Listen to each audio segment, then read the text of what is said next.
ಸ್ತ್ರೀ ಸಮಾನತೆ ತತ್ವವನ್ನು, ಮಹಿಳೆಯರ ಸ್ವತಂತ್ರವನ್ನು ಮೊಟ್ಟ ಮೊದಲ ಜಗತ್ತಿನೆದುರು ಪ್ರತಿಪಾದಿಸಿದ ನೆಲ ಕಲ್ಯಾಣ ಕರ್ನಾಟಕ, ಐದಕ್ಕಿ ಲಕ್ಕಮ್ಮ, ಅಕ್ಕಮಹಾದೇವಿ, ಶರಣೆ ಸತ್ಯಕ್ಕ, ನೀಲಾಂಬಿಕಾ ಹೀಗೆ ವಚನ ಚಳುವಳಿಯ ಮೂಲಕ ಮಹಿಳಾ ಸಮಾನತೆಯನ್ನು ಸಾರಿದ ಶರಣೆಯರು ಚಳುವಳಿಯ ಕಟ್ಟಿದ ನೆಲ ಕಲ್ಯಾಣ ಕರ್ನಾಟಕ. ಇಂತಹ ನೆಲದಲ್ಲಿ ಮಹಿಳಾ ದಿನಾಚರಣೆ ಕಾರ್ಯಕ್ರಮವನ್ನು ಹೆಚ್ಚಿನ ಅರ್ಥ ನೀಡುತ್ತದೆ ಎಂದು ಕಲಬುರಗಿ ಜಿಲ್ಲಾ ಉಸ್ತುವಾರಿ ಸಚಿವ ಪ್ರಿಯಾಂಕ್ ಖರ್ಗೆ ಹೇಳಿದರು. ಕಲಬುರಗಿ ನಗರದ ಎಸ್ಎಂ ಪಂಡಿತ್ ರಂಗಮಂದಿರದಲ್ಲಿ ಮಹಿಳಾ ದಿನಾಚರಣೆ ಮಾಡಲಾಯಿತು. ಕಾರ್ಯಕ್ರಮ ದೀಪ ಬೆಳಗಿಸುವ ಮೂಲಕ ಉದ್ಘಾಟನೆ ಮಾಡಲಾಯಿತು.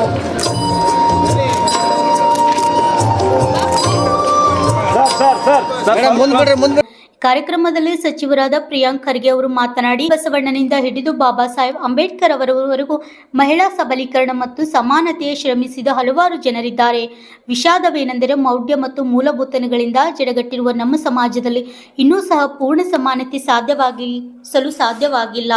ಸಮಾನ ಕಟ್ಟುನಿಟ್ಟಿನಲ್ಲಿ ಮಹಿಳೆಯರ ಪಾತ್ರ ಬಹುದೊಡ್ಡದಾಗಿದೆ. ಮಹಿಳೆಯರ ಶ್ರಮವನ್ನು, ಅವರ ಕೊಡುಗೆಗಳನ್ನು ಗೌರವಿಸುವ ಕಾರ್ಯಗಳನ್ನು ಹೆಚ್ಚಿಸಬೇಕು.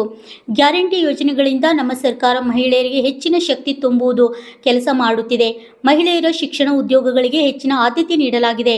ಕಲಬುರಗಿ ಜಿಲ್ಲೆಯಲ್ಲಿ ಬಾಲಕಿಯರ ಶಾಲೆಗಳನ್ನು ಸ್ಥಾಪಿಸಲಾಗುತ್ತಿದೆ. ಕಲಬುರಗಿಯ ರೊಟ್ಟಿಗೆ ಅಂತಾರಾಷ್ಟ್ರೀಯ ಮಟ್ಟದವರೆಗೂ ಮಾರುಕಟ್ಟೆಯನ್ನು ಕಲ್ಪಿಸುವ ಪ್ರಯತ್ನ ನಡೆಸಿದೆ. ಮಹಿಳೆಯರಿಗೆ ಬಲ ತುಂಬುವಂತ ಕಲಬುರಗಿ ನಗರದ ಎಸ್ಎಂ ಪಂಡಿತ್ ರಂಗಮಂದಿರದಲ್ಲಿ ನಡೆದ ಅಂತಾರಾಷ್ಟ್ರೀಯ ಮಹಿಳಾ ದಿನಾಚರಣೆ ಕಾರ್ಯಕ್ರಮದಲ್ಲಿ ಭಾಗವಹಿಸಿದ್ದು ಸಾರ್ಥಕ ಅನುಭವ ನೀಡಿದೆ ಎಂದರು. Bureau report, RJ32 Kannada news, Kalaburagi. ಅಕ್ಕ ತಂಗಿರೆ, ತಾಯಂದಿರೆ ಹಾಗೂ ಯುವ ಸ್ನೇಹಿತರೆ, ಮೊದಲನೇದಾಗಿ ತಮ್ಮೆಲ್ಲರಿಗೂ ನಾನು ಕ್ಷಮೆಯನ್ನು ಕೇಳ್ತಾ ಇದ್ದೀನಿ. ಈ ಕಾರ್ಯಕ್ರಮ ನಿನ್ನೆ ಆಗಬೇಕಾಗಿತ್ತು, ಆದರೆ ಮಾನ್ಯ ಮುಖ್ಯಮಂತ್ರಿಗಳು ಎಲ್ಲ ಮಂತ್ರಿಗಳ ಒಂದು ತುರ್ತು ಸಭೆ ಕರೆದಿರೋದ್ರಿಂದ ಈ ಕಾರ್ಯಕ್ರಮವನ್ನು ಮುಂದೂಡಬೇಕಾಗಿತ್ತು. ಸೊ ದಯವಿಟ್ಟು ತಮ್ಮೆಲ್ಲರಲ್ಲಿ ನಾನು ಕ್ಷಮೆಯನ್ನು ಕೇಳಲಿಕ್ಕೆ ನಾನು ಬಯಸ್ತಾ ಇದ್ದೀನಿ. ಅದೇ ನಿಟ್ಟಿನಲ್ಲಿ ವೈಯಕ್ತಿಕವಾಗೂ ಹಾಗೂ ವೇದಿಕೆ ಮೇಲೆ ಆಸೀನರು ಆಗಿರುವಂಥ ಎಲ್ಲ ಜನಪ್ರತಿನಿಧಿಗಳು ಹಾಗೂ ಅಧಿಕಾರಿಗಳ ಪರವಾಗಿ ಅಂಗನವಾಡಿಯ ಕಟ್ಟಡಗಳಿಗೆ ಇವತ್ತು ಏನು ನಮ್ಮ ಜನ ಭೂಮಿಯನ್ನು ನೀಡಿದ್ದಾರೆ, ಅವ್ರಿಗೆ ಕೂಡ ಅಭಿನಂದನೆಯನ್ನು ನಾನು ಸಲ್ಲಿಸಲಿಕ್ಕೆ ನಾನು ಬಯಸ್ತಾ ಇದ್ದೀನಿ.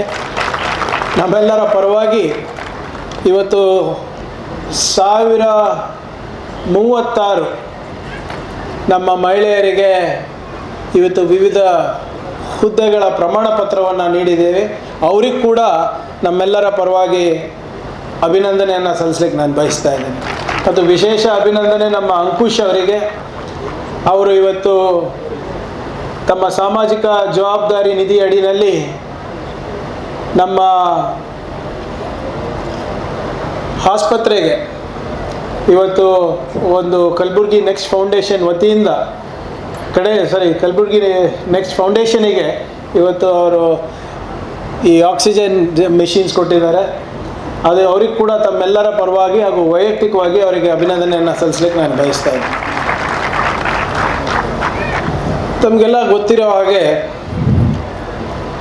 ಐತಿಹಾಸಿಕವಾಗಿ ನಮ್ಮ ಸಮಾಜ ಪುರುಷ ಪ್ರಧಾನ ಸಮಾಜ ಆಗಿದೆ.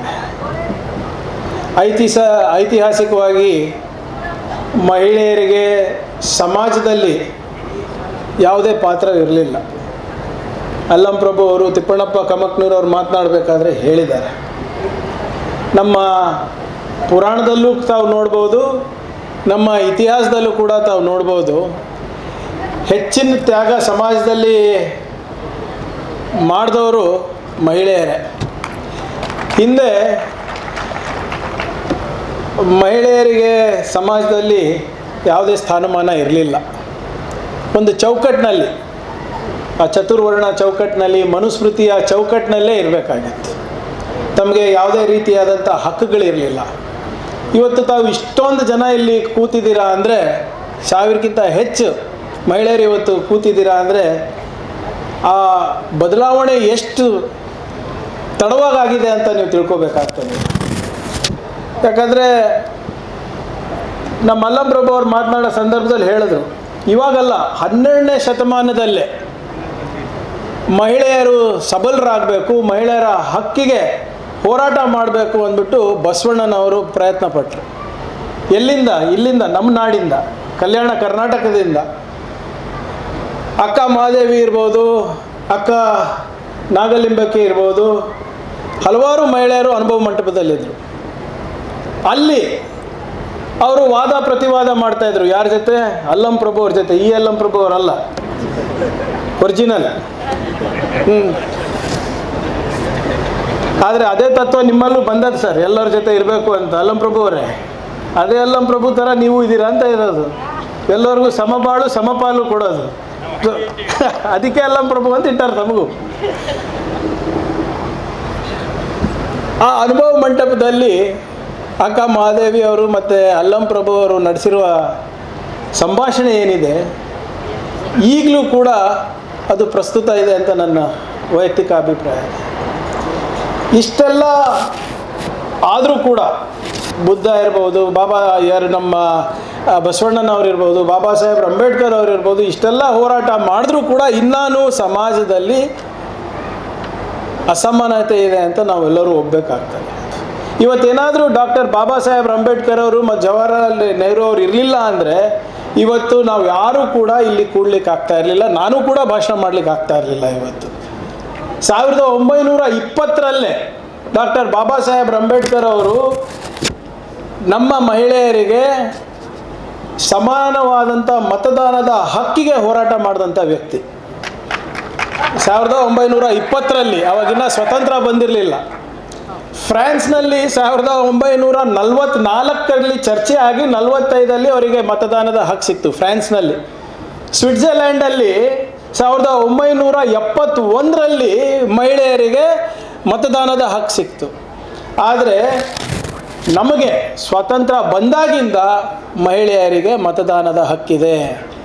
ಈಗ ನಮ್ಮ ಸಮಾಜ ಮುಂದುವರೆದಿದೆಯಾ ಆಲೋಚನೆಯಲ್ಲಿ, ಅವ್ರ ಸಮಾಜ ಮುಂದುವರೆದಿದೆಯಾ ಅಂತ ತಾವು ತೀರ್ಮಾನ ಮಾಡಬೇಕಾಗ್ತದೆ. ಇವತ್ತು ಯಾರಾನ ಮಹಿಳೆಯರ ಹಕ್ಕಿಗೋಸ್ಕರ ಯಾರಾದರೂ ಒಬ್ಬ ವ್ಯಕ್ತಿ, ಒಬ್ಬ ರಾಜಕಾರಣಿ, ಜನಪ್ರತಿನಿಧಿ ರಾಜೀನಾಮೆ ಕೊಟ್ಟಿದ್ದಾರೆ ಅಂದರೆ ಅದು ಡಾಕ್ಟರ್ ಬಾಬಾ ಸಾಹೇಬ್ ಅಂಬೇಡ್ಕರ್ ಅವರು ಒಬ್ಬರೇ ಕೊಟ್ಟಿರೋದು ಇಲ್ಲಿವರೆಗೂ.